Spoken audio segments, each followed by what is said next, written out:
188. Release capítulo 1267. O convite autor. Esse capítulo veio de centralnovel.com. Não se esqueça de conferir o site. A tal pílula mágica só seria eficaz se a magia fosse injetada em uma pílula física. Tilane nunca havia contado a esses nobres que ela podia, na verdade, transferir seu poder para qualquer objeto. O motivo de ter escolhido pílulas era a facilidade com que controlava seu poder, além de fazer com que os nobres se esquecessem da verdadeira natureza de sua habilidade. Naquela festa, Tilane havia usado sua habilidade em toda a comida e bebida. Essa era a única situação em que os nobres baixariam a guarda. Então, pareceu que as pessoas também podiam morrer de extremo prazer ao mesmo tempo que morriam de dor. Quando os nobres perceberam o que havia acontecido, já era tarde demais. Caíram no chão, agarrando o peito com dor enquanto seus corpos se contorciam em espasmos. Mesmo aqueles que não sofreram overdose ficaram gravemente debilitados, sem forças, com um olhar hipnotizado e sonhador no rosto, como se estivessem desfrutando do momento mais feliz de suas vidas. As escravas que estavam no quarto fugiram apavoradas, e os guardas do lado de fora não conseguiram detê-las. Assim, Tilane e Momo escaparam da mansão. Assim, iniciaram sua árdua jornada como refugiados.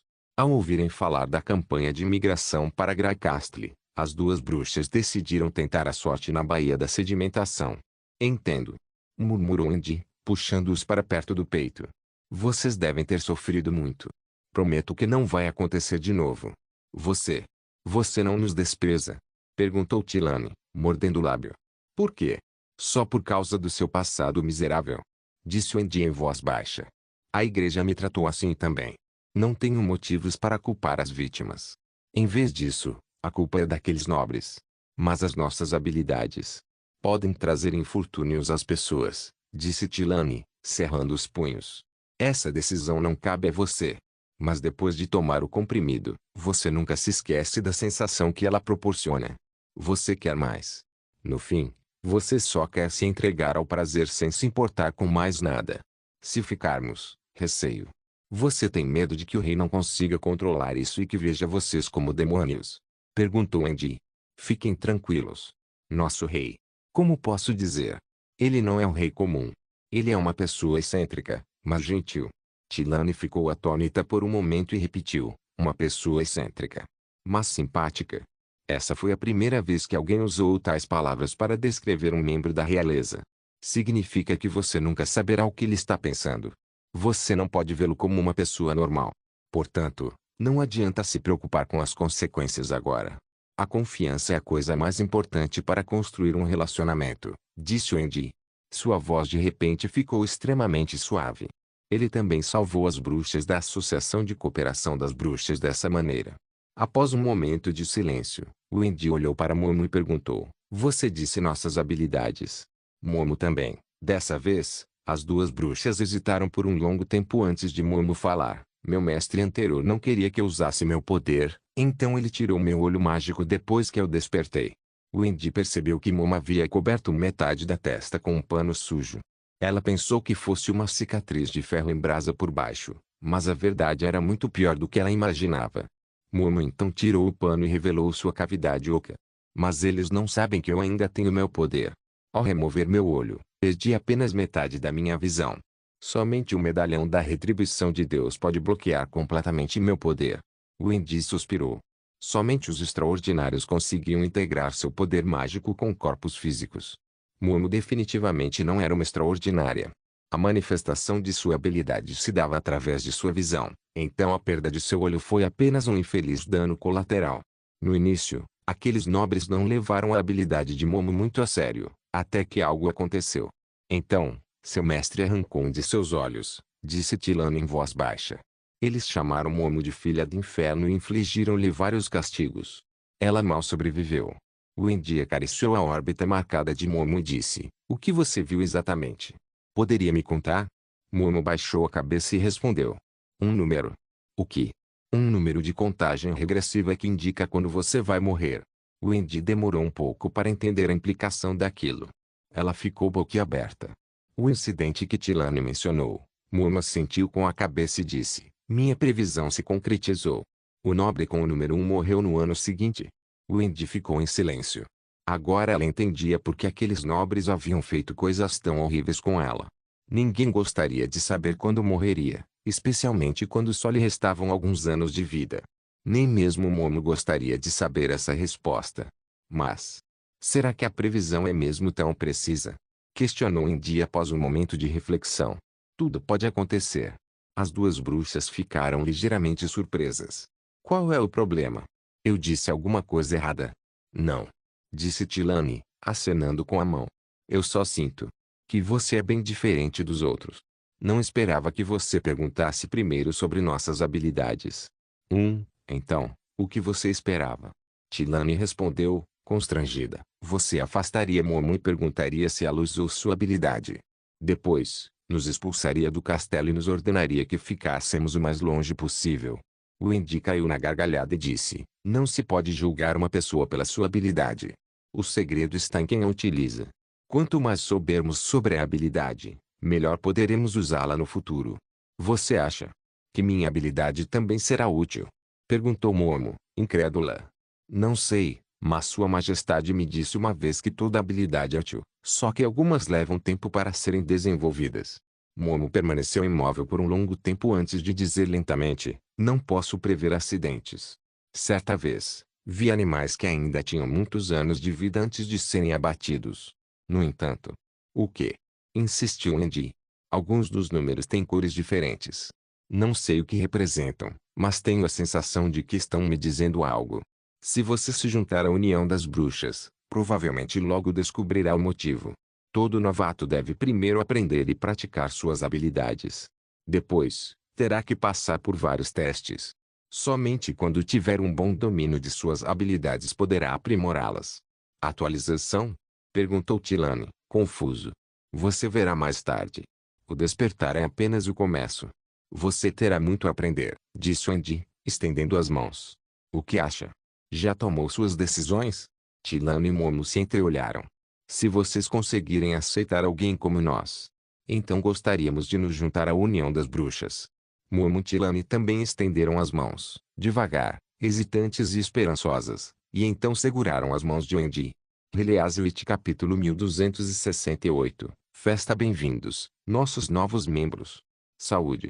À noite, uma longa mesa foi colocada no pátio em frente ao prédio das bruxas, e uma festa animada começou.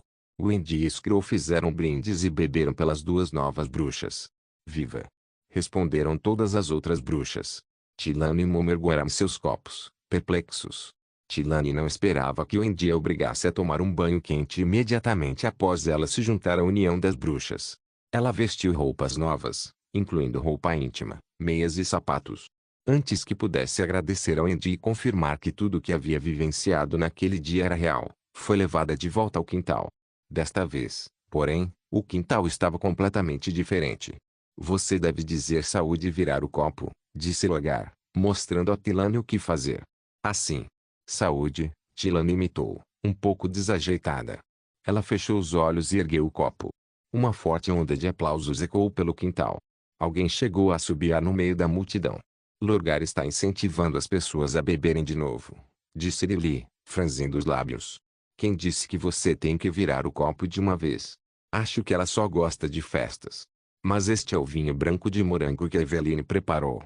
Estou impressionada que a novata consiga competir com a garota lobo, disse Mr. Imron, estalando a língua.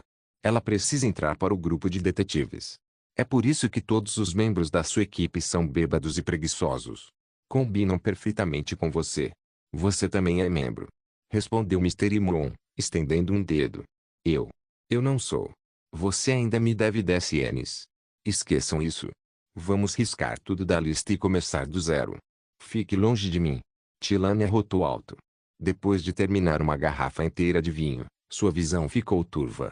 Ela já havia sido forçada a beber com nobres no passado, mas nenhum vinho era tão picante quanto este. O vinho não era amargo. Pelo contrário, era suave e muito mais saboroso do que cervejas. Mas a maior diferença não estava no vinho, e sim no que ela estava sentindo naquele momento. Observando a garota lobo encher seu copo com entusiasmo e as bruxas rindo ao seu redor, Tilane, pela primeira vez na vida, descobriu que beber não precisava ser necessariamente doloroso. Ela queria se juntar às outras e relaxar. Nesse exato momento, uma senhora alta aproximou-se dela com um copo na mão. Bem-vindos a Neverwinter. Meu nome é Annie, também do reino de Ulfeart. Eu também vim em busca da Associação Presa de Sangue para obter proteção. Momentaneamente atônita, Tilane perguntou, você também foi vendida pela Associação Presa de Sangue? Sim, mas no fim consegui escapar. Muitas bruxas viajaram do reino de Ulfeart para Graecastle. Por exemplo, esta aqui. Com essas palavras, ela empurrou uma bruxa que parecia bastante tímida para a frente. Esta é Ife. Ela costumava ser membro da Associação Presa de Sangue, mas não sabia que Eddie Morgan estava vendendo bruxas naquela época. Felizmente, a associação acabou. Tilane levou um tempo para descobrir como a Associação Presa de Sangue havia sido fundada. Aparentemente, havia muitas outras bruxas como ela e Momo que foram forçadas a viajar para Graecastle por causa da traição de Eddie Morgan. A abominável Associação Presa de Sangue, na verdade, havia sido dissolvida 2 anos antes. Ao ouvir essas palavras, Tilane sentiu um profundo alívio. Em sua jornada até aqui, Tilane e Momo tiveram inúmeros pesadelos nos quais eram capturadas pela Associação Presa de Sangue e enviadas de volta para a nobreza. Agora, ao saberem que essa organização havia desaparecido, não precisavam mais se preocupar com isso. Desculpe, disse Ife, baixando a cabeça. Se eu pudesse ter impedido a Eddie naquela época, nada disso teria acontecido. Isso não é culpa sua, disse Momo, balançando a cabeça. Mesmo que você tentasse impedi-la, não conseguiria deter aqueles nobres. Exatamente. Não importa se a líder era uma bruxa ou não. Se não fosse Eddie, outra pessoa também teria feito isso, concordou Tilane. Ela sabia perfeitamente bem como as pessoas eram interesseiras. Uma vez que se beneficiassem do acordo, não abandonariam facilmente. Viu? Eu disse que eles não te culpariam, disse Annie, sorrindo.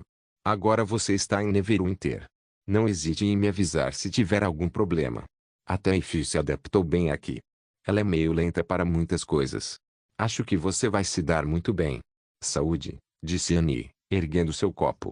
Obrigado, respondeu Tilane prontamente. Agora é a minha vez. Exclamou Logar, com um rubor rosado nas bochechas. Não se esqueçam de mim. Respondeu Lichtning. Eu já sou maior de idade e posso beber agora. Cou, cou, cou. Não, você não pode. Pombos não podem beber. Cou. Ei, coma alguma coisa para acompanhar o vinho. Nana, você ainda não tem idade para isso, então não siga esses caras. O quintal estava cheio de risadas. Já faz muito tempo que não temos membros novos. Agora, de repente, temos 2. Parece que todos estão animados, comentou Skrull no final da longa mesa. Fiz a coisa certa ao mostrar-lhes o prédio das bruxas. Agora, aos poucos, entendo por que Sua Majestade fez isso, disse Wendy com um sorriso. Mesmo que primeiro tivessem entrado em contato com o feitiço do sono, eu também teria um jeito de convencê-los. Sua Majestade chama isso de adoçar a pílula. Algo parecido. Você está cada vez mais parecendo uma líder, brincou Skrull. Lembro que no começo você achava difícil de lidar. Agora, você até pretende competir com a princesa Tilly. É uma analogia. Você era uma líder na Associação de Cooperação das Bruxas, então tem experiência, disse Wendy enquanto se servia de um copo de bebidas do caos. Mas, para ser sincera, nunca vou me cansar desse tipo de festa. Infelizmente, não podemos nos juntar a eles, disse Skrull, dando de ombros. Não me incomoda em nada. Gostaria de sempre protegê-los e guardá-los, se possível, disse Wendy em voz baixa. Ambas ficaram em silêncio. Observaram as bruxas barulhentas enquanto saboreavam a comida deliciosa. Para elas, não era necessário falar para se entenderem, pois trabalhavam juntas há anos. Então, de repente, uma voz familiar disse a eles, Sua Majestade quer ver a bruxa chamada Momo depois da festa. O rouxinol revelou-se da névoa. Wendy entendeu Roland imediatamente. Seu sorriso desapareceu instantaneamente. Bem, leve até ele, disse Skrull. Você sabia que isso aconteceria quando anotou a habilidade dela. Sua Majestade é sempre o mais curioso entre nós. Após um momento de silêncio, Wendy respondeu, tudo bem. Se não quiserem saber a resposta, podem ir embora agora. Acho que Sua Majestade entenderá. Skrull fez uma pausa por um segundo e continuou, seja qual for a resposta, sempre o apoiaremos, certo? Sim, Wendy confirmou ao Skrull, tanto quanto para si mesma. Seja qual for a resposta. Heliaswit capítulo 1269. O olho do tempo. Depois que as luzes brilhantes no quintal se apagaram, Roland encontrou a bruxa que Wendy havia mencionado em seu relatório. Ela parecia bem jovem e extremamente magra, com no máximo 16 ou 17 anos. Aparentemente, não se alimentava bem. Embora já tivesse tomado banho, seus cabelos castanhos estavam despenteados e desalinhados. O que chamou a atenção de Roland foi a máscara preta que cobria seus olhos. Apesar de já ter colocado uma nova, a máscara não lhe caía bem. Majestade, esta é Momo, apresentou Wendy. As palavras de Wendy despertaram a garota do transe, que se apressou em se ajoelhar e se curvou ainda mais. Vossa Majestade, por favor, ajude a se levantar, disse Roland, largando o desenho e acrescentando calmamente, não fique nervosa. Não é uma reunião formal nem nada do tipo. Só quero ver sua habilidade. Momo pareceu assustada ao se endireitar. Vossa Majestade. Estou com medo. Eu sei. Nem todo mundo ficará satisfeito ao saber quando vai morrer. Algumas pessoas até vão te culpar depois de saberem a resposta. Roland consolou. Mas eu só quero saber quando será. Não importa o resultado, eu não vou te culpar. Eu prometo. Normalmente, ele deveria ter visto Momo depois que Wendy testou sua habilidade. No entanto, como a habilidade de Momo era tão especial, ele não conseguiu resistir. Sua curiosidade era forte demais para ser controlada. Na verdade, após a batalha de alma contra Zero, uma suspeita persistia na mente de Roland, algo que ele não conseguia confirmar. Mas agora, finalmente, ele teve a oportunidade de fazê-lo. Vossa Majestade. Respondeu Momo com os dentes cerrados. O senhor não está nem um pouco assustado. Roland sabia que jamais teria pensado em quando morreria no passado, pois acreditava que tal pergunta era irrelevante. Saber quanto tempo lhe restava de vida só lhe traria medo e preocupações desnecessárias. Contudo, como agora era o rei do estado, sentia uma grande responsabilidade sobre seus ombros. Precisava refletir mais a fundo. Se o relatório de Wendy estivesse correto, a data de sua própria morte poderia ser uma informação muito útil.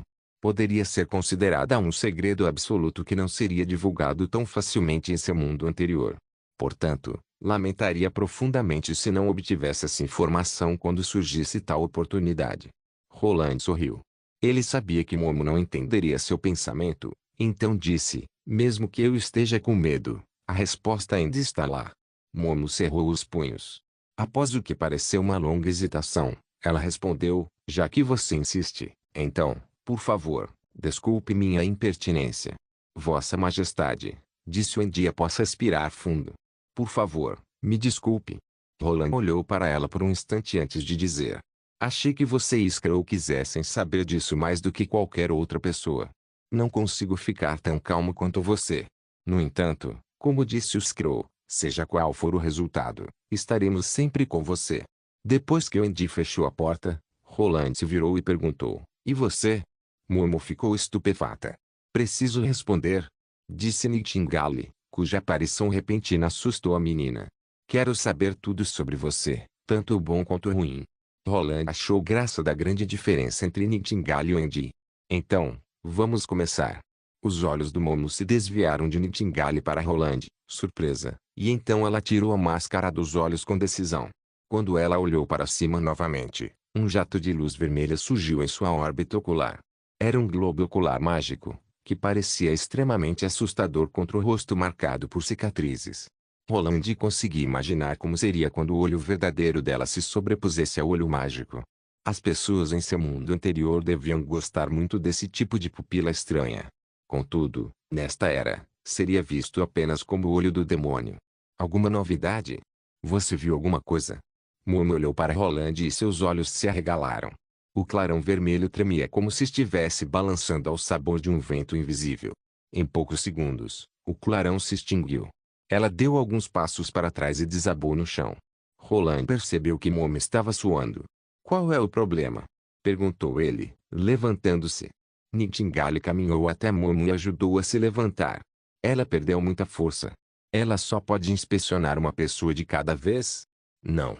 Nunca vi nada assim antes, disse Momo, ofegante. Vi vários números piscando, mas todos desapareceram. Eram de várias cores. Demorou um pouco para que finalmente se estabilizassem. Qual é esse número? Perguntou Roland. Momo engoliu em seco e respondeu com alguma dificuldade. 17. É vermelho. Como assim? Perguntou Nagli, surpreso. O coração de Roland deu um salto. Exatamente como ele havia previsto, o vencedor da Batalha da Alma poderia obter tudo, desde que possuísse magia. Somente a magia poderia aumentar sua expectativa de vida e lhe conceder poder. Seres extraordinários e híbridos gigantes de bestas demoníacas dependiam da magia para manter seus corpos físicos. Sem poder mágico, ele não se beneficiaria em nada com a vitória na batalha. 17 anos foi muito menos tempo do que Roland imaginava. Embora soubesse que o velho príncipe Roland não tinha um físico forte, não esperava que ele fosse tão fraco. Teriam-lhe se consumido anos de vida devassa. Talvez. Eu deva dar outra olhada, disse Momo enquanto se esforçava para se levantar. Não, tudo bem. Por favor, vá descansar, disse Roland, acenando com a mão. Você vai desmaiar se usar demais o seu poder. Além disso, ainda não descobrimos como ele funciona.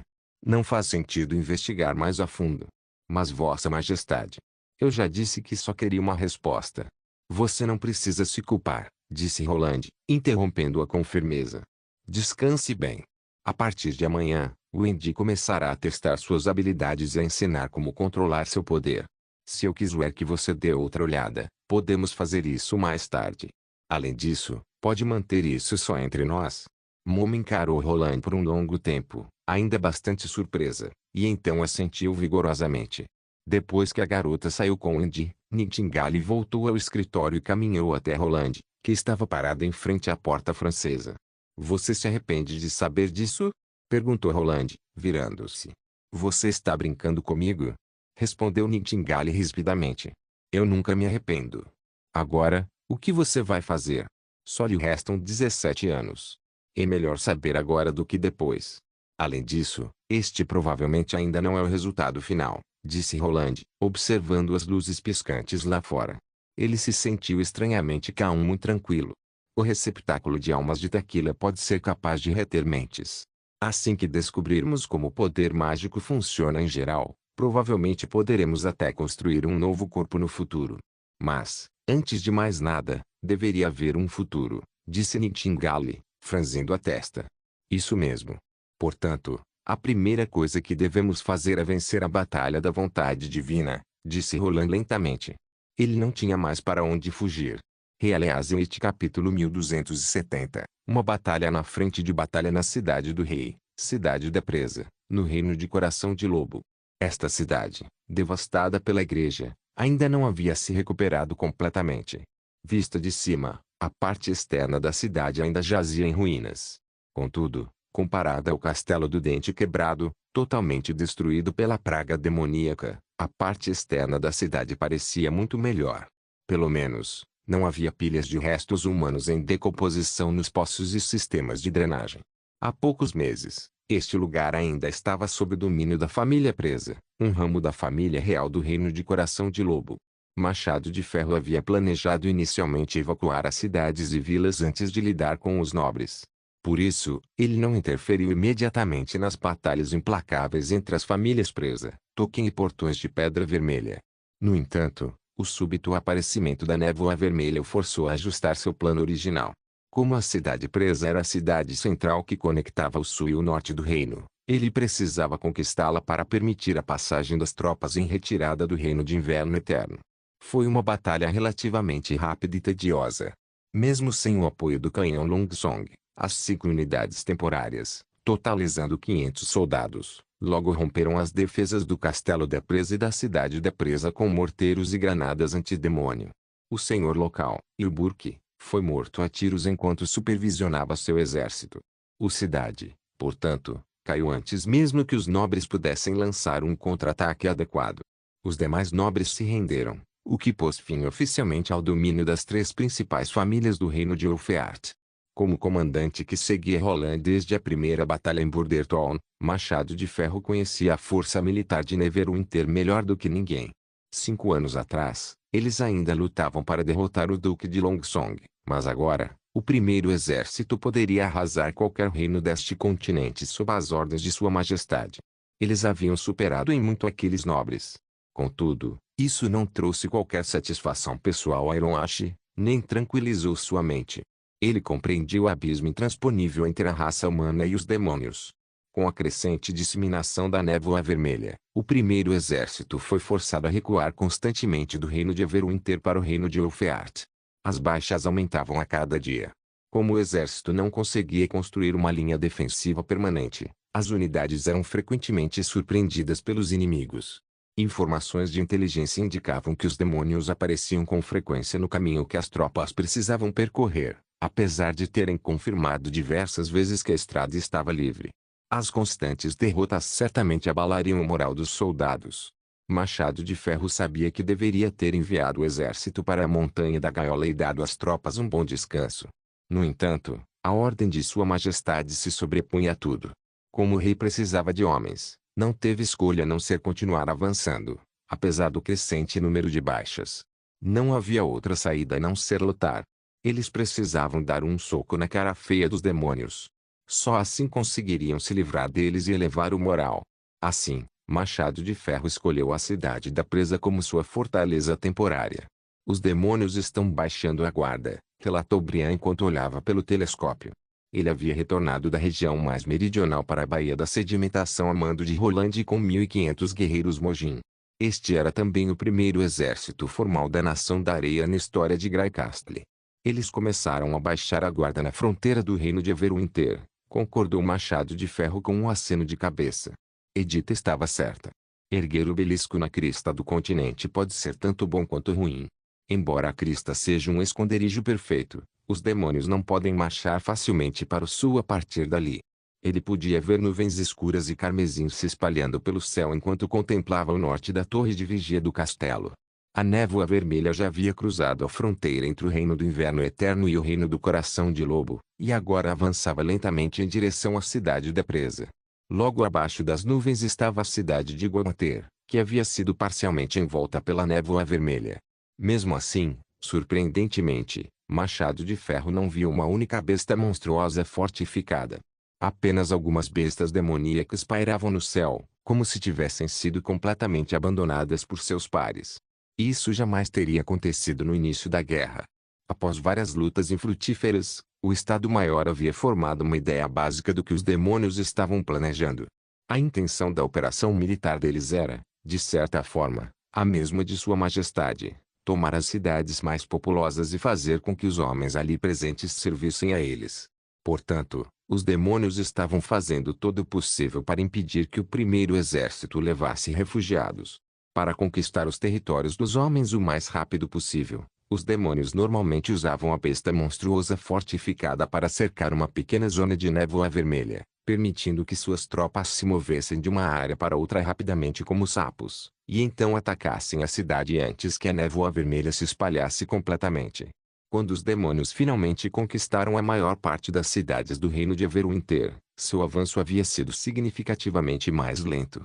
Isso indicava que, à medida que os seus territórios se expandiam, os demônios encontravam cada vez mais dificuldades para administrar as cidades que haviam conquistado. Na verdade, foi bastante fácil entender por que aquilo tinha acontecido. Levou tempo para obrigar os homens a trabalhar e administrar os acampamentos. À medida que os territórios se expandiam, as tropas dos demônios ficavam cada vez mais dispersas. Outro fator crucial era que os demônios não precisavam enviar sua força principal para atacar os humanos. Com névoa vermelha suficiente, bastava que enviassem uma unidade para destruir uma unidade do primeiro exército. Portanto, era totalmente desnecessário reunir um grande exército. Considerando que, após os demônios alcançarem a fronteira do reino de Everwinter, seus ataques diminuíram, talvez eles não tenham necessariamente reduzido sua força total. Contudo, como a névoa vermelha se expandiu significativamente, estendendo-se por centenas de quilômetros, tornou-se praticamente impossível monitorar toda a área sem aumentar o efetivo. Foi exatamente isso que o Machado de Ferro observou. Senhor, todos os suprimentos enviados de Neverwinter chegaram à cidade da Presa, relatou um soldado, correndo até a torre de vigia. Finalmente! Exclamou Machado de Ferro, empolgado, enquanto se virava para Brian e dizia: vamos dar uma olhada. Assim, Saíram do castelo e viram várias centenas de barris de ferro numa clareira em frente ao portão da cidade. Esses barris eram redondos, com cerca de metade da altura de um homem, um côvado de largura e sem uma única rachadura na superfície. Senhor, o que são esses barris? Perguntou Brian, examinando-os de cima a baixo com uma expressão de total confusão. Não pareciam recipientes comuns, pois não tinham alças. Também não pareciam armas. Inúmeras batalhas lhe haviam ensinado que explosivos fixos eram muito menos potentes que canhões. Usar esses barris para combater os demônios seria um tanto irrealista. Brian empurrou os barris, mas eles não se moveram. Aparentemente, esses barris estavam cheios de alguma coisa. Ninguém se daria ao trabalho de transportar centenas de barris de ferro pesados para a frente de batalha, a menos que fossem extremamente importantes. Esta é a nova invenção de Sua Majestade. Você ainda estava na região mais meridional ajudando Sua Majestade a expandir seu território quando elas estavam sendo testadas. Então, naturalmente, você não sabe, respondeu o Machado de Ferro, sorrindo. Esses barris serão a chave para esta batalha. Se eles realmente funcionarem tão perfeitamente quanto funcionaram no teste, poderemos pegar os demônios desprevenidos, mesmo em uma guerra móvel. Heleaswit capítulo 1271. O céu ardente judeu observava a cidade presa através de um buraco na parede de uma casa abandonada no castelo presa. Devido à diferença de altitude, ele só conseguia avistar uma pequena área além dos portões da cidade. Essa seria a primeira fortaleza que eles teriam que conquistar após o início da batalha. Nessa operação, os Mojins avançariam primeiro. Isso não significava, porém, que Brian considerasse os Mojins descartáveis. Na verdade, eles haviam conquistado essa oportunidade. Na região mais ao sul, a regra geral era provar o próprio valor através do poder e da força, e obter recursos através de vitórias. Jodel pertencia a um pequeno clã no oásis. Conforme o oásis do Riacho Prateado foi encolhendo gradualmente, seu clã ficou à beira da extinção. Foi por isso que ele se arriscou a lidar com os nortistas. Mas agora, todos os membros do clã haviam se mudado para o porto de Clearwater, o oásis permanente com o qual sempre sonharam. Era uma recompensa do chefe pela vitória na batalha contra os clãs Ondas Selvagem e Osso Cortado. Jodel pediu para participar dessa batalha simplesmente porque queria matar o máximo de inimigos possível em troca de recompensas maiores. Ele não se importava realmente com quem eram os inimigos. Lutar contra demônios era, na verdade, melhor do que viver com medo da fome, da sede e da incerteza do futuro. Jodel acreditava que a maioria dos campeões nacionais de areia compartilhava do mesmo sentimento. Encontrou alguma coisa? Perguntou alguém por trás dele. Não, exceto que a névoa vermelha está ficando mais densa. Não consigo ver nada, disse Jodel enquanto bloqueava silenciosamente a visão pelo olho mágico e se virava. Quem fazia as perguntas era Farri, o soldado mais jovem da unidade. Até mesmo sua arma era mais alta que ele. Uma cicatriz profunda percorria todo o seu rosto, da testa até o canto da boca, dando ao seu rosto jovem uma aparência um tanto grotesca. Jodel se lembrava de seu desempenho excepcional durante o treinamento, apesar da pouca idade. Até mesmo alguns dos guerreiros mais experientes tinham dificuldade em vencê-lo. Jodel ficou surpreso que Farri já tivesse conquistado reconhecimento naquele pequeno oásis. Na verdade, ele nunca tinha ouvido falar dele antes. Já faz 2 semanas que estamos esperando, não é? Reclamou Farri. É tão chato ficar preso aqui com centenas de pessoas. O Cibrian não disse que os demônios têm bestas demoníacas voadoras? Para não atrair a atenção deles, temos que esperar, respondeu Jodel. Você nunca caçou antes? É comum esperarmos até meio mês para emboscar um verme da areia.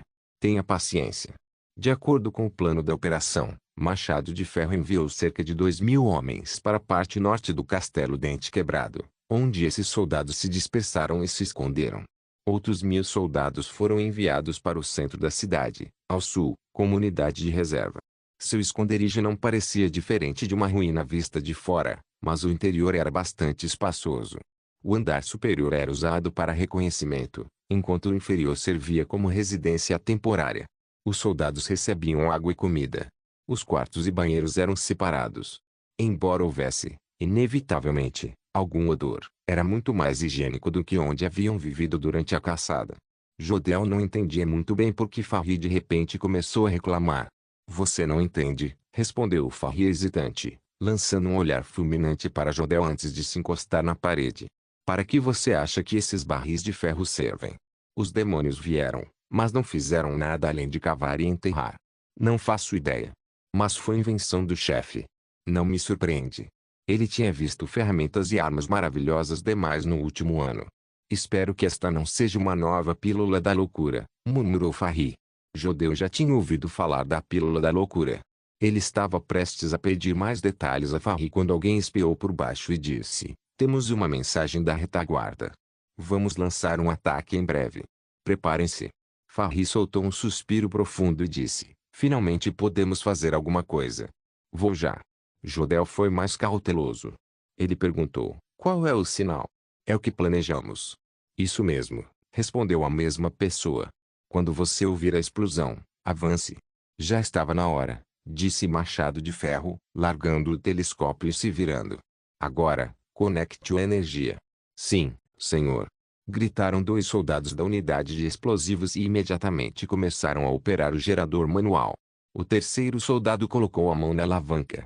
Finalmente, chegara a hora de testar o que eles vinham preparando e planejando há tanto tempo. A névoa vermelha já havia se espalhado por toda a cidade real do reino de Ulfeart. Se o primeiro exército continuasse a recuar, os demônios acabariam por tomar o castelo do Dente Quebrado. Assim como as cidades reais de Gracastle e Silver City, a cidade real do reino de Ulfeart e o castelo do Dente Quebrado também eram adjacentes. O castelo do Dente Quebrado formava uma barreira natural para a cidade da presa.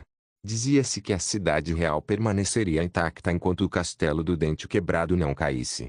No entanto, naquele momento, eles precisavam usar o castelo do Dente Quebrado para infligir um duro golpe aos demônios que haviam ocupado a cidade da presa. Machado de Ferro percebeu que todos os demônios estavam equipados com um dispositivo de respiração, o que era um grande incômodo para eles. Com exceção dos demônios loucos que perseguiam os refugiados, os outros demônios praticamente restringiam suas atividades à área permeada pela névoa vermelha. Isso deu ao primeiro exército uma grande oportunidade para lançar um contra-ataque.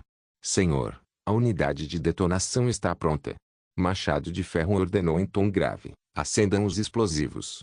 Assim que o soldado pressionou a alavanca, um jato de luz vermelha deslumbrante subiu repentinamente no ar acima da parte norte do castelo do Dente Quebrado. Mais de 500 barris de ferro foram incendiados simultaneamente. Chamas douradas iluminaram o céu e a cidade do rei. Todos ouviram a explosão estrondosa. No entanto, isso foi apenas o começo. Os barris continham, na verdade, a gosma dos vermes de borracha criados por Kyle, misturada com óleo inflamável e aceleradores como alumínio e magnésio em pó. A mistura em si não era perigosa em estado sólido, mas, ao ser lançada ao ar e dispersada como uma névoa, a gosma se tornava fatal. Como a gosma era queimada imediatamente, a reação assemelhava-se a uma explosão. Em uma fração de segundo, o ar ao redor dos explosivos aquecia a quase 1000 graus, e as correntes de ar expandidas inflamavam ainda mais o fogo. Nesse exato momento, ocorreu a reação em cadeia. Os explosivos deveriam ter caído sobre o solo.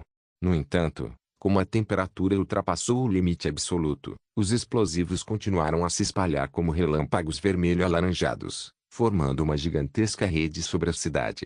As chamas, surpreendentemente, começaram a se alastrar. Machado de Ferro também ficou chocado com aquela cena incrível. Então, de repente, percebeu que a chuva de fogo havia incendiado a névoa vermelha. Num instante, o relâmpago vermelho se espalhou rapidamente pelo ar, e a rede gigante se transformou numa enorme sombra. Depois disso, houve uma explosão mais intensa. A sombra flamejante se dissipou subitamente quando uma gigantesca bola de fogo ascendeu aos céus como um pássaro flamejante recém-nascido. O som produzido pela bola de fogo foi muito mais alto do que a explosão anterior criada pelos barris de ferro. Machado de Ferro chegou a perceber que o ar ao redor da cidade do rei se distorcia. A terra começou a tremer. Release capítulo 1272. Sob as chamas assim que ouviu a primeira explosão, Jodel e sua unidade saíram do esconderijo, seguindo as instruções. No entanto, mal haviam saído em fila quando um estrondo ensurdecedor veio do norte. A poeira levantou e eles quase caíram quando o chão tremeu violentamente. Jodel conseguiu se recompor e olhou surpreso para a cidade da presa. De pé na parte mais baixa da cidade, ele só conseguiu avistar uma bola de fogo alaranjada rasgando o ar, enquanto uma densa fumaça espiralava para cima. A névoa vermelha ao redor da bola de fogo se incendiou, e o céu estava em chamas. Os competidores do Sun Nationals ficaram horrorizados. Naquele momento, só conseguiam pensar em uma frase: a ira dos três deuses. Não tenham medo, gritou Jodeu entre dentes cerrados, gesticulando com o braço. Esta é uma arma criada pelo chefe para lutar contra os demônios. São os demônios que devem ter medo, não nós. Suas palavras despertaram a todos do transe. Isso mesmo. Este é o fogo celestial invocado pelo chefe. Não pare por aí. Mexa-se. A unidade retomou a operação. Pessoas saíram de trás do muro, das janelas e das casas desabadas. Logo se juntaram à equipe de vanguarda e avançaram em direção à cidade presa como uma onda gigante. Jodeu estava correndo bem na frente da unidade.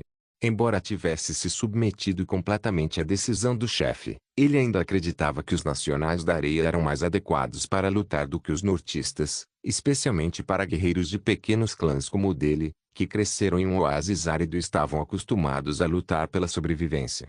Ele sabia usar não apenas arcos e espadas, mas também armas de pederneira. Após receber treinamento adicional de Brian, agora ele conseguia atirar com precisão em alvos fixos e também em movimento. Este era o momento perfeito para ele demonstrar seu poder. Ele não só queria ser o primeiro a entrar na cidade, como também o primeiro a conquistar a vitória. Ele queria que seu nome fosse lembrado por todo o exército. Contudo, quando as tropas subiram e alcançaram a muralha da cidade presa, uma onda de calor sufocante as recebeu. Por um segundo, Jodeu pensou que havia retornado ao deserto escaldante sob o sol de verão da região mais meridional. Sua pele estava em brasa devido ao ar escaldante, e ele mal conseguia abrir os olhos. Nem os soldados que o seguiam conseguiam. Toda a unidade foi impedida por uma parede invisível e teve seu avanço reduzido. Alguns nortistas na linha de frente chegaram a recuar envergonhados e se agacharam abaixo da encosta, numa tentativa de se proteger do calor. Jodeu se obrigou a seguir em frente, mas imediatamente percebeu que algo estava errado. A bola de fogo no ar se extinguiu. Uma fina coluna de fumaça ainda se enrolava. O denso véu de névoa vermelha agora apresentava uma falha em um dos cantos, como se uma besta gigante o tivesse arrancado com uma mordida.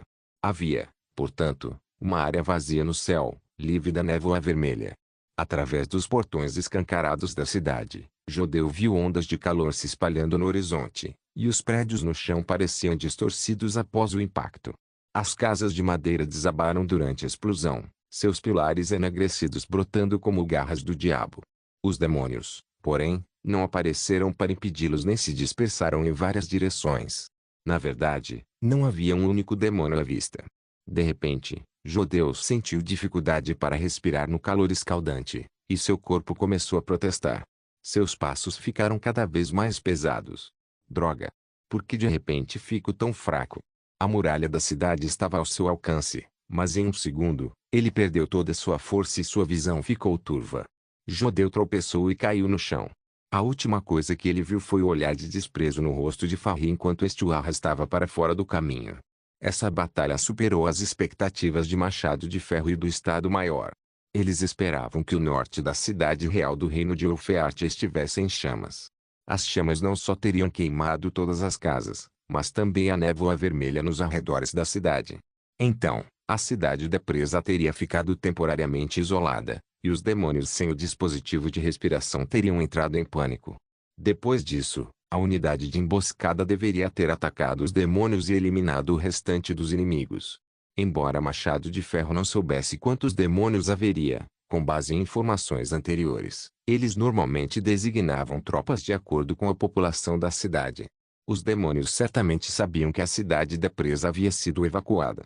Portanto, durante os primeiros dias após o surgimento da névoa vermelha, o número de demônios não deveria ter ultrapassado 500. Em outras palavras, o primeiro exército deveria ter conquistado uma posição muito vantajosa em termos de número e força. Contudo, eles não contavam com essa batalha para eliminar os demônios, pois os soldados precisavam se esconder nas passagens subterrâneas e ruínas para evitar o olhar atento das bestas demoníacas. Assim, não podiam usar armas pesadas. Não era difícil suprimir os demônios com os rifles e as granadas antidemônio, mas era difícil persegui-los apenas com armas leves. O principal objetivo dessa batalha era minar o moral dos demônios e fazê-los perceber que os seres humanos podiam lutar mesmo em retirada. Dessa forma, o exército conseguiria aliviar a pressão sobre a unidade em retirada. Contudo, a batalha simplesmente terminou após a explosão. A barreira de fogo não se formou como planejado. Em vez disso, as ondas de calor resultantes da explosão estrondosa impediram a entrada da unidade de emboscada na cidade do rei. Muitos soldados sofreram queimaduras e até desmaiaram. Assim, tornou-se impossível para eles prosseguirem com a operação. É claro que isso não significava necessariamente que eles tivessem fracassado. Eles conseguiam facilmente imaginar como era o centro da cidade, a julgar pelo ar quente lá fora. Não havia registros escritos que comprovassem que os demônios possuíam maior tolerância ao calor do que os homens. A única coisa que Hiroashi lamentava era não ter podido presenciar o desfecho da batalha na linha de frente. Como não fazia ideia de quando a temperatura na cidade iria cair, teve que partir para evitar ser queimado. Senhor, todas as tropas, exceto nós, se retiraram do castelo Dente Quebrado, disse Brian, saindo do quartel-general empolgado. Ele não havia participado do teste da nova arma, mas se lembraria do que ela fizera naquela batalha pelo resto da vida. Muito bem. Vamos recuar, disse Machado de Ferro, assentindo com a cabeça. Acho que não demorará muito para que os demônios nos notem. Não será tão fácil escapar quando eles vierem atrás de nós. Exatamente como Hiroashi havia previsto, no dia seguinte, uma unidade demoníaca chegou à cidade presa montada nas bestas diabólicas, cujo líder era ninguém menos que o Senhor do Céu, Akizord. Release capítulo 1273, Astúcia dos Demônios. 20 horas depois, Akizord recebeu um relatório informando que uma bola de fogo explodiu no reino de Ulfeart, causando danos consideráveis à unidade de suprimentos. Naquele momento, ele ainda estava em uma cidade no oeste do reino de Everwinter, cujo senhor acabara de lhe jurar lealdade. Para ser sincero, Akizord não estava muito afim de lidar com uma coisa tão insignificante. No entanto, o relatório destacava que a explosão fora excepcionalmente poderosa. Assim, ele decidiu vir conferir pessoalmente. Akizord temia lidar com seres humanos, mas era o único capaz de realizar esse trabalho na frente ocidental. Nem todos eram tão inteligentes quanto Urshulk, que desejava aprender diversas coisas, mesmo que parecessem inúteis. A maioria dos aprimorados considerava os humanos como seres inferiores e certamente não investiria seu tempo aprendendo seu idioma. Seus comandantes eram muito leais a ele e todos eram guerreiros excepcionais. No entanto, eles também desprezavam a humanidade. Provavelmente teria massacrado homens se ele os tivesse enviado para negociar com seres humanos. Contudo, os homens eram animais submissos e dóceis. Embora fracos, possuíam certa astúcia. Portanto, podiam substituir muitos demônios inferiores no início da guerra. Assim, não era aconselhável exterminá-los imediatamente. Na verdade, tudo isso foi culpa das Valquírias. Ela deveria ter sido a senhora sênior perfeita para se comunicar com os seres humanos, mas desperdiçou seu tempo no Lago da Névoa Vermelha. Akizord sentiu que sua paciência estava se esgotando. Ao chegar à cidade da presa, porém, ele imediatamente percebeu que algo tinha dado terrivelmente errado. A névoa vermelha era extremamente tênue, como se tivesse sido varrida do céu. A cidade estava devastada. Restos de casas e estruturas de madeira enegrecidas podiam ser vistos por toda parte. Ao cair, Akizord sentiu alta temperatura e foi recebido por um cheiro pungente. Ele logo descobriu de onde vinha aquele cheiro. Um grupo de estranhos demônios inferiores se encolheu na rua, com a pele queimada se desprendendo. Aparentemente, eles morreram no incêndio. O que intrigava Akizord era a ausência de sinais visíveis de materiais combustíveis ao redor deles, além de alguns tijolos e lama. Akizord não fazia ideia de como o fogo havia começado.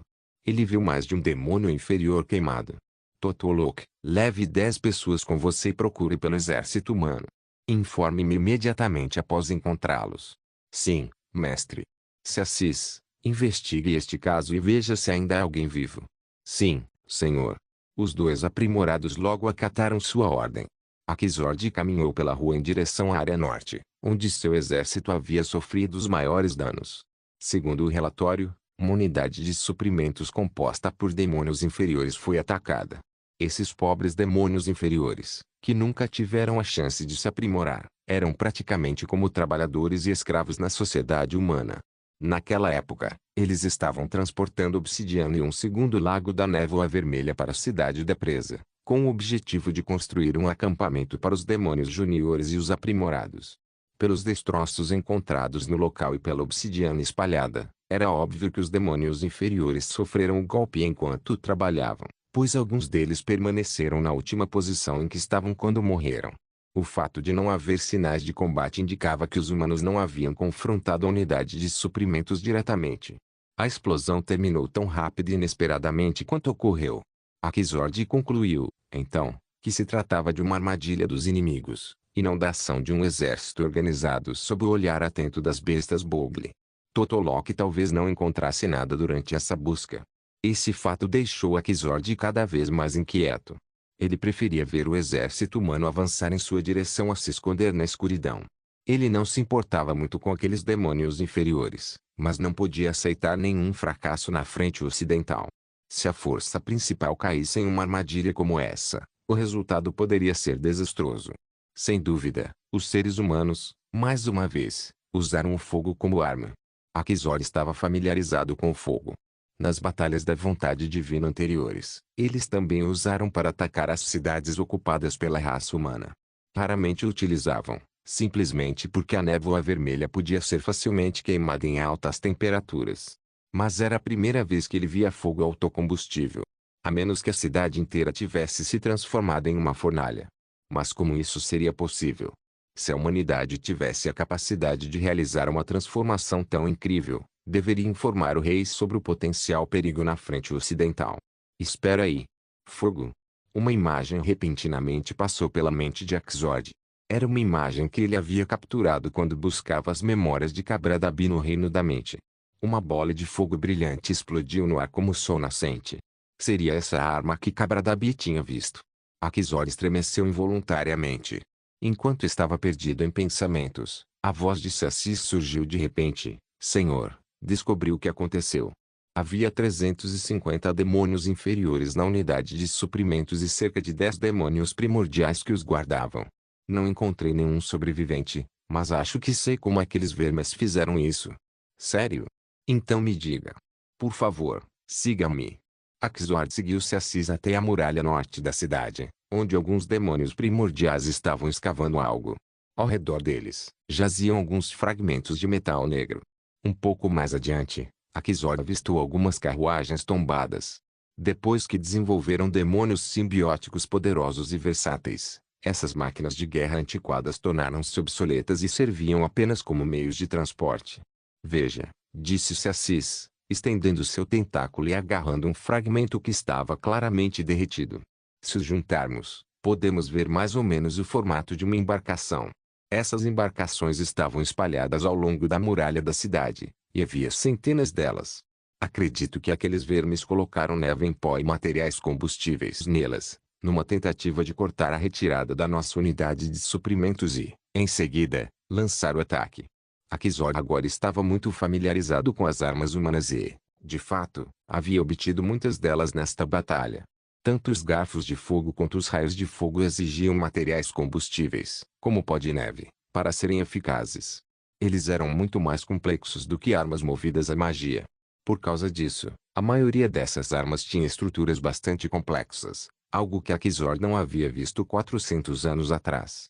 Se fosse apenas um incêndio comum, por que causou tantos danos? Senhor, o incêndio não foi comum. Pelo menos, sua temperatura era muito mais alta do que a de um incêndio comum. No entanto, não creio que tenha sido autocombustível. A chave, na minha opinião, pode estar nas carruagens. O que você quer dizer? Perguntou Akizord. Se Assis era um psíquico, então possuía uma percepção maior do que os outros aprimorados. Foi por isso que Akizord trouxe para o campo de batalha.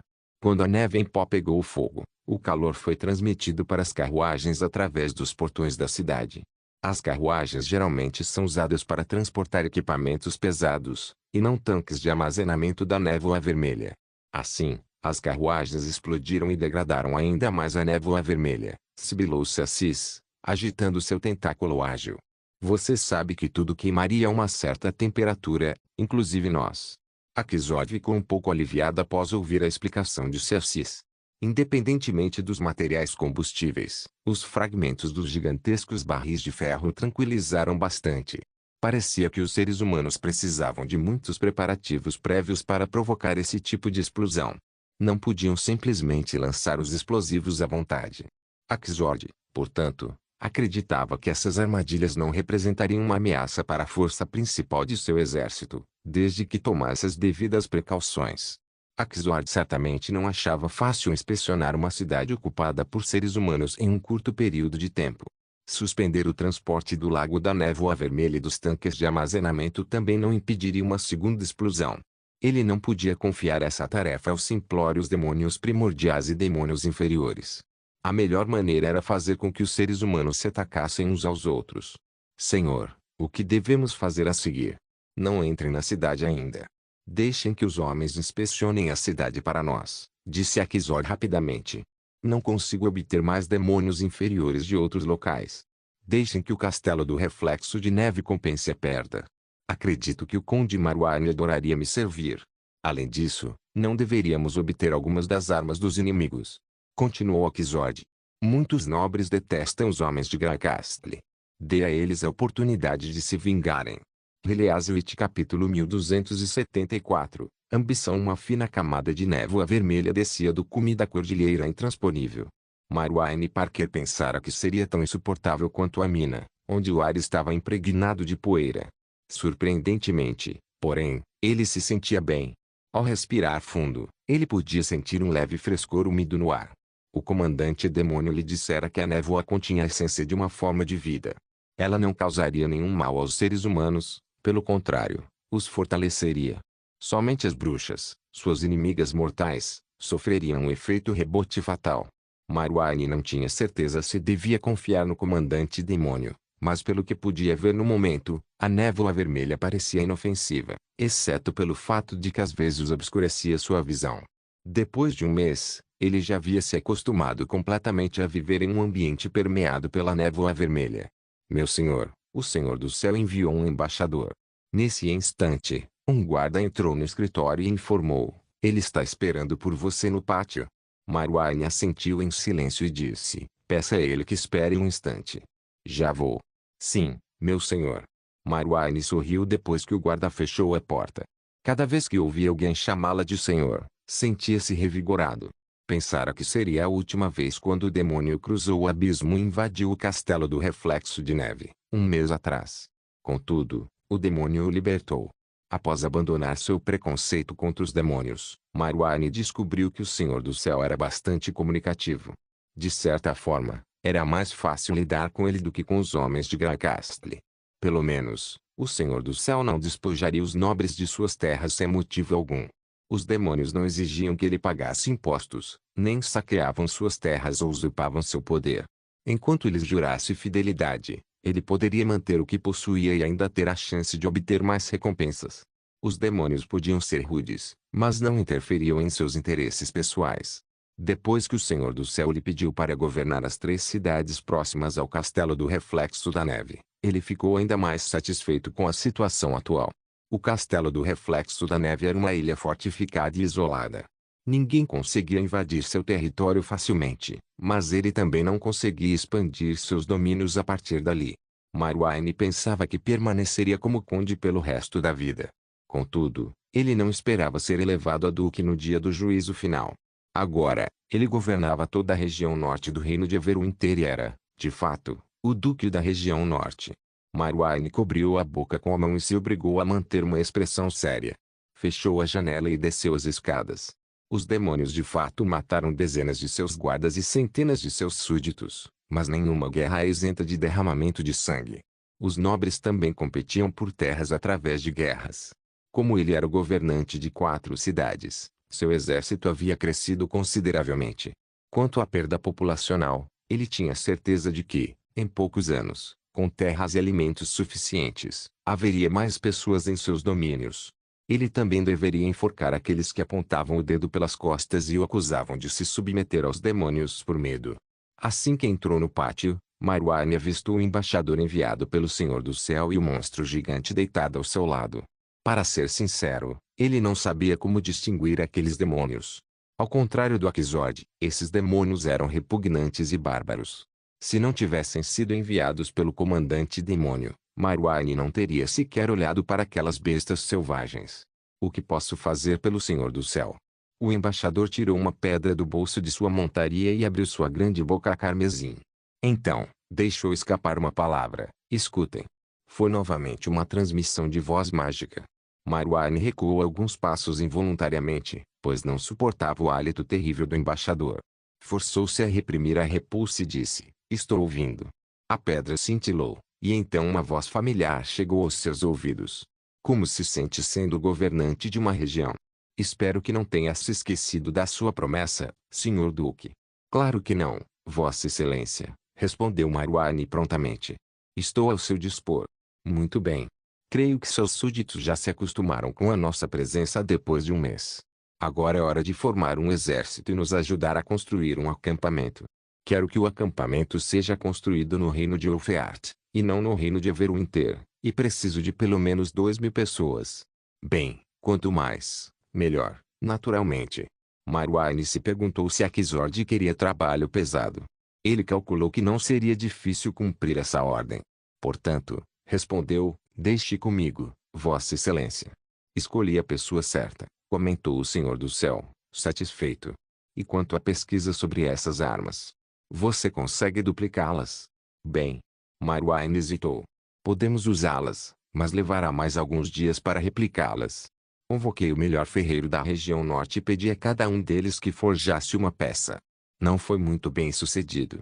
Acredito que as bruxas estejam envolvidas na criação das armas. Os ferreiros me disseram que essas armas provavelmente não foram feitas por pessoas comuns. Era o que eu pensava, disse Aquizord. Felizmente, ele não culpou Marwaine. Mesmo que seja esse o caso, você também deve usá-las para resistir aos homens de Graicastle. Esta é a minha segunda ordem. Envie pessoas para Graicastle para impedi-los de acolher refugiados. Eu lhe darei o restante das armas que obtivemos. Mas eu não tenho mais cavaleiros, então recrute-os. Aquizord interrompeu-o. Vocês não gostam de recrutar pessoas? Costumam conceder terras a outros e pedir que os sirvam. Não sejam mesquinhos. Se tiverem sucesso, poderão se tornar o rei de Everwinter. Marwaine vacilou. Ele sonhava em se tornar o rei de Everwinter. Nunca imaginara que sua ambição se realizaria dessa forma. Marwaine colocou a mão no peito, tentando acalmar as batidas frenéticas do coração. Precisou de muito esforço para firmar a voz. "Sim, Vossa Excelência. Farei o meu melhor para cumprir esta missão. Sejam rápidos. Quero ver o resultado o mais breve possível. Não vou te decepcionar." A oscilação desapareceu. Veja bem, uma semana depois, o embaixador disparou novamente, sem conseguir articular as palavras. Com essas palavras, ele escalou o monstro alado, ergueu o braço e alçou voo. O monstro alado uivou e voou em direção à cidade exterior antes de desaparecer rapidamente da vista de Marwaine. O rosto de Marwaine, no entanto, logo ficou coberto pela poeira que o monstro havia levantado. Droga! Ele tossiu. Se todos os demônios tivessem agido como o Senhor do Céu, os homens não os teriam visto como monstros do inferno. Assim que retornou ao castelo, Marwaine convocou o velho erudito. Embora este tivesse urinado nas calças da última vez junto à muralha da cidade, Marwaine não conseguiu encontrar mais ninguém que pudesse ajudá-lo. Após relatar a ordem de Aquizord ao velho estudioso, Marwaine perguntou: "Então, o que você acha?" "Meu senhor, esta é uma oportunidade perfeita," exclamou o velho erudito, segurando a mão de Marwaine. "Dediquei toda a minha vida à família Parker, e me lembro que seu pai sempre quis expandir o castelo do Reflexo da Neve. Agora, você não só conseguiu isso, como também teve a chance de se tornar o rei de Everwinter. Não pode deixar essa oportunidade escapar." "Eu também acho, mas você realmente acha que aqueles cavaleiros podem derrotar os homens de Graicastle?" perguntou Marwaine. "Você viu como aquele pó de neve e os virotes são engenhosos. É impossível replicá-los, e os demônios podem não conseguir obter muitos deles. E se ficarmos sem armas?" "Não, meu senhor. Não precisamos confrontar diretamente o exército de Graicastle," disse o velho erudito, balançando a cabeça. "O Senhor do Céu também não planeja isso. Ele disse impeçam que eles levem refugiados. Pelo que sei, as tropas de Graicastle estão bastante dispersas. Assim que tivermos armas adequadas, poderemos ficar em uma posição vantajosa. Se conseguirmos aniquilar algumas unidades, os soldados de Grakast hesitarão. Aliás, acabei de ter uma excelente ideia. Sério? Fala logo. O velho erudito então sussurrou seu pensamento ao duque. O rosto de Marwaine se iluminou. Isso deve funcionar, disse Marwaine, assentindo vigorosamente. Nesse caso, a força deles se tornará fraqueza. Vamos fazer isso. Inscreva-se no canal para não perder nenhum vídeo e ative as notificações para ser avisado assim que um novo vídeo for postado. Caso queira ajudar o canal ou queira que alguma obra saia com maior frequência, a chave Pix está na descrição do vídeo. Obrigado por assistir, até a próxima. Solem irmãos. Solem irmãos.